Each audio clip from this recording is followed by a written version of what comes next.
In this episode, I'm going to tell you why the most underrated thing you can do for your sex life this weekend, and it's got nothing to do with the bedroom and everything to do with what happens to your brain when you do something you've never done before together. Sexy After 50. Improve sex and intimacy by healing your nervous system so you finally feel turned on and confident. Okay, girl, welcome back to Sexy After 50, the Friday Reset episode, where we keep it short, honest, and actionable because you've got a life to get back to and a weekend worth showing up for. Today, we're talking about date nights. Now, no eye rolls. This is a little different approach because I'm not talking about the kind where you go to the same restaurant you've been going to for 11 years and talk about the kids. I'm talking about what actually happens in your nervous system, in your brain's reward circuitry, and in your body when you and your partner do something genuinely new together. Because the research on this is extraordinary. Almost nobody is talking about it in the context of midlife intimacy, and it explains something that most women feel, but girl, we can't quite name.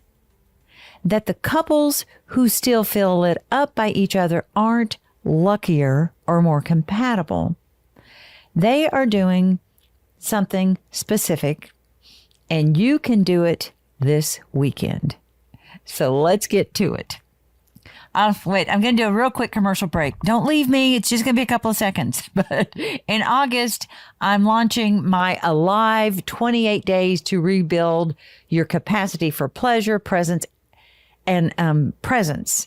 And this program is going to get you embodied and feeling like yourself again. So if you might even think you're a little interested, shoot me an email, join my socials where I'll be running ads.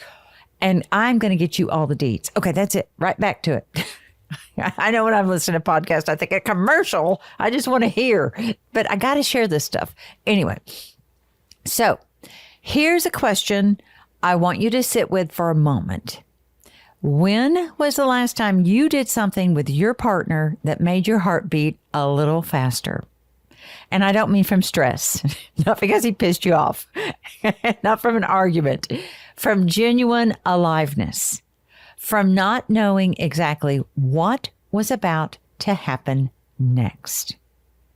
For most of us long-term couples, the honest answer is, drum rolls, a while. It's been a while.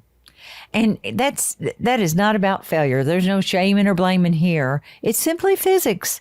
The brain is a prediction machine, and its primary job is to model the world so efficiently that nothing surprises it. And in long-term relationships, especially one that has been running on the fuel of routine, responsibility, let me say more responsibility, and survival mode, the brain has built an extremely accurate model of your partner. It knows what they're going to order. It knows what they'll say. It knows how Tuesday evenings go. That predictability, girl, right? It feels safe. A part of me loves that about my almost 35, 36-year relationship with this man that I flip and adore.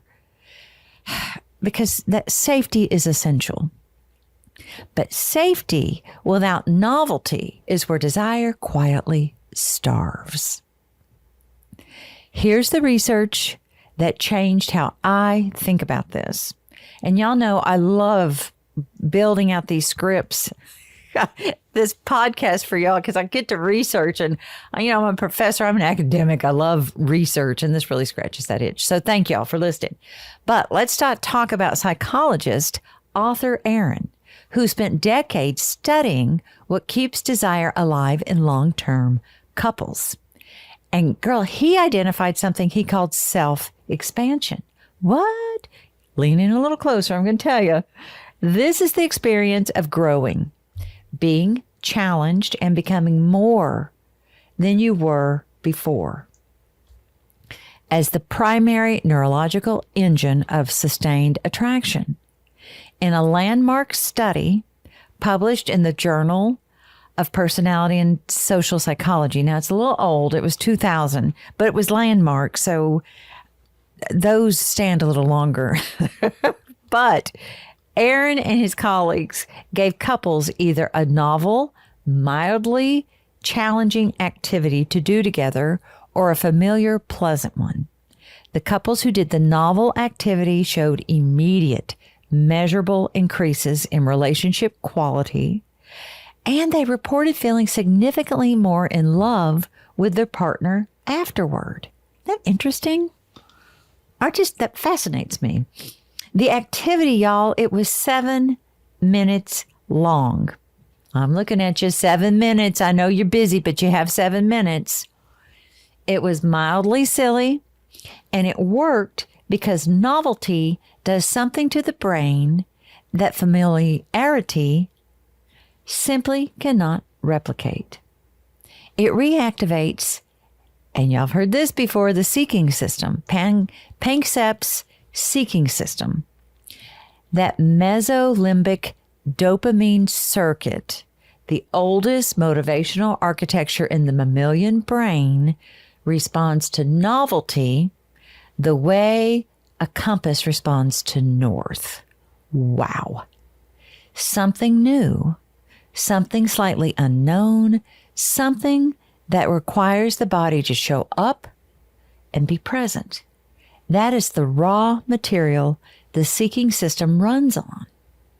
So when you do something genuinely new with your beloved, that dopamine activation does not stay neatly contained to the activity itself. The brain attributes it to the person next to you. You feel alive, and you feel alive with them. That's important.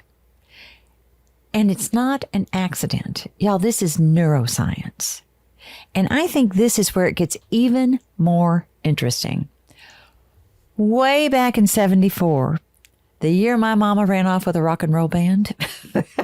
That's a whole other story. Read my book, In Pursuit of Soul Joy.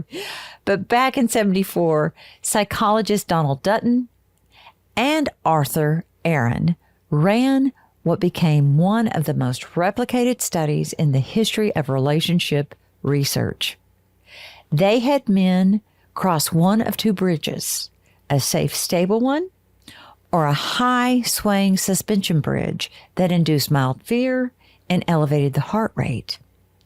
At the end of both bridges stood an attractive woman who gave each man her phone number. The men who crossed the fear-inducing bridge, the ones whose hearts were already racing, were significantly more likely to call her.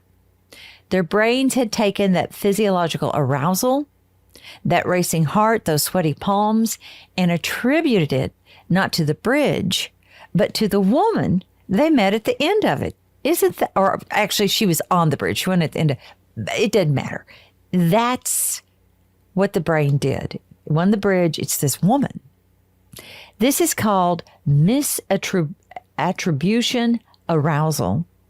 And for long-term couples, it is one of the most practical and underused tools in your intimacy toolkit. See, when your heart rate is beating faster because you tried something new, because you're slightly outside your comfort zone, because you don't quite know what happens next, your brain reads that physical state and looks for a reason. The person standing next to you is the reason it finds. The excitement of experience becomes neurologically excitement about your partner. Aron's later research on couples who shared self-expanding vacation experiences confirmed this carries forward. Higher novelty during the experience predicted higher physical intimacy and romantic passion after they came home. Pump the brakes and pause here a minute. Is that not fascinating? We can do this. We can replicate this into our own lives. So from a chakra psychology lens, this makes complete energetic sense. The sacral chakra, our desire, creativity, and aliveness center, is not activated by comfort.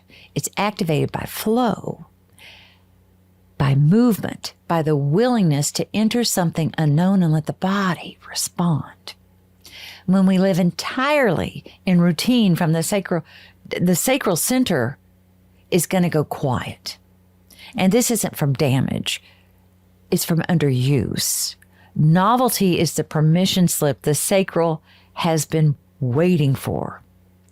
New experience, a slight edge of the unfamiliar, the sensation of being genuinely present because you have to be. That is sacral activation. That is the erotic coming back online, not in spite of the wild date night, but because of it. Okay, so here's how we're going to replicate this into your gorgeous life. Here's your assignment for the weekend, and I want you to take it seriously because the research really backs up every word of it. Plan something you have never done together. For us, I think it was February, we took the kids, the whole family, to Costa Rica. We went ziplining. That was amazing. We'd never done it together. We still talk about it. But bear in mind, this doesn't need to be expensive, doesn't need to be extreme. It needs to be genuinely new, mildly outside of your comfort zone for at least one of you. And honey, you better believe ziplining was for me. I'm terrified of heights, but we got through it. Oh, and it's got to be something that requires your full physical presence. Escape rooms, axe throwing, pottery class, hiking trail you've never been on, dance lesson, comedy club, ziplining. It might be where, it might be where you think, hell no, and then you open yourself to that experience and think, well, that is new. Yeah, let's do this together. It could be a drive to somewhere neither of you has been with no GPS and no plan. What matters is not the activity. What matters is that your nervous system, both of them, don't already know how this goes. And before you go, you say this to each other, and girl, you mean it. We are not trying to recreate who we used to be. We are finding out who we are right now, right here together. That reframe removes the pressure of nostalgia and opens the door to genuine discovery. You're not going back. You're going somewhere new. And that's precisely the point. And while you're there, notice your body. When your heart rate rises, let it. When you laugh unexpectedly, let it be loud. When your partner does something that surprises you, even something small, let yourself actually see them.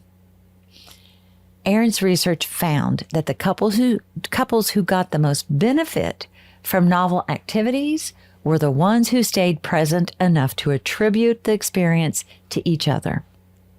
You're not just doing a thing. You're doing a thing with this specific person, and the body, your body, needs to know that. And then when you come home, and this is the part the research specifically supports, don't let the energy dissipate.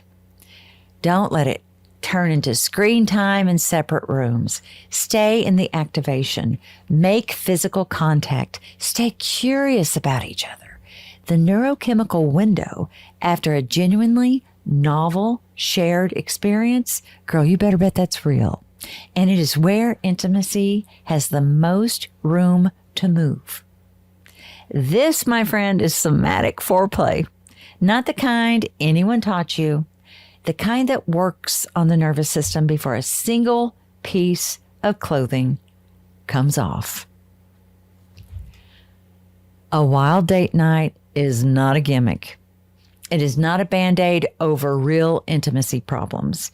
It is a neurologically grounded invitation to your own seeking system, to the part of your brain that was built to lean toward life, towards your partner, toward electric sensation of not quite knowing what comes next. Desire doesn't need more time or more effort. It needs more aliveness. And aliveness, it turns out, is something you can choose this weekend. So go find your edge, bring your partner, let your body do the rest. Girl, you refuse to disappear. And your desire refuses as well. So I'll see you next Wednesday. Have a great weekend and drop me a note if you have extra fun this weekend. Sexy After 50. Improve sex and intimacy by healing your nervous system so you finally feel turned on and confident.